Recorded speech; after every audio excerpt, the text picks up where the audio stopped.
Hello students, आज हम chapter number 11 के एक टॉपिक की चर्चा करते हैं जिसका नाम है निरोधी विभव या अंतक विभव। निरोधी विभव अंतक विभव क्या होता है, उसके लिए हमारे पास में एक टॉपिक रहता है कि जो प्रकाश विद्युत प्रभाव होता है उसकी घटना के लिए हम प्रायोगिक परिणामों की व्याख्या करते हैं। और व्याख्या में हमें क्या देखने मिलता है वो देखिएगा। इस ग्राफ को अपन समझे उसके पहले एक टॉपिक की चर्चा करते हैं। जैसे प्रकाश विद्युत प्रभाव के प्रायोगिक परिणामों में ये होता है कि एक हमारे पास में करंट लेनी होती है और एक तरफ हमको क्या लेना होता है, विभवांतर।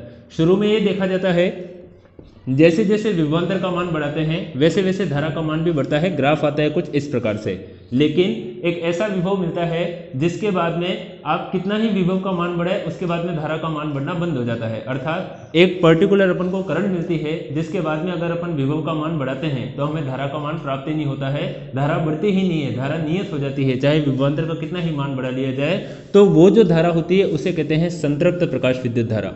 कौन सी धारा कहते हैं? संतृप्त प्रकाश विद्युत धारा कहा जाता है। जैसे ही हमें संतृप्त प्रकाश विद्युत धारा प्राप्त होती है तो प्रकाश विद्युत धारा के जो मान हमने बढ़ाए थे, विभवांतर के मान जो हमने बढ़ाए थे, उन मानों को अब क्या किया जाता है, कम किया जाता है। क्या किया था शुरू में? विभव के मान बढ़ाए, उससे धारा का मान बढ़ा।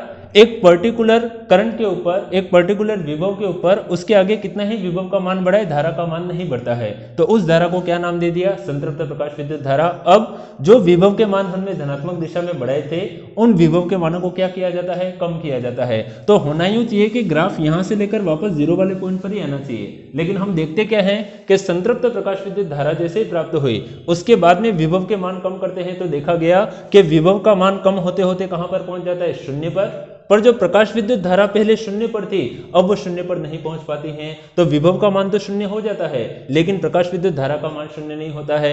अतः इस प्रकाश विद्युत धारा का मान शून्य करने के लिए अब हम विभव के मान को कौन सी दिशा में बढ़ाते हैं? ऋणात्मक दिशा में। किस लिए? ताकि प्रकाश विद्युत धारा का मान जो शून्य नहीं हुआ है वो शून्य हो जाए। तो पर्टिकुलर विभव के ऊपर हमें एक ऐसा मान मिलता है जिसके ऊपर प्रकाश विद्युत धारा का मान क्या हो जाता है, शून्य हो जाता है। पर विभव का मान कौन सी डायरेक्शन में मिला है? ऋणात्मक दिशा में, नेगेटिव डायरेक्शन के अंदर मिला है। तो हमारी परिभाषा आती है, क्या परिभाषा आती है?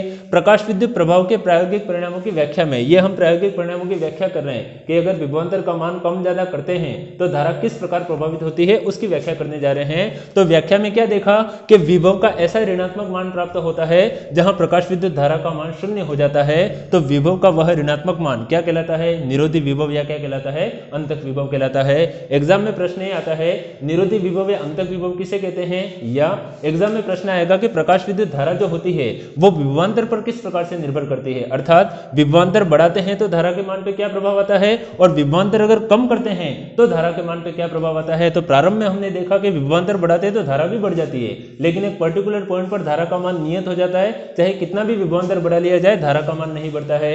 वह धारा हमारी क्या कहलाती है? संतृप्त प्रकाश विद्युत धारा।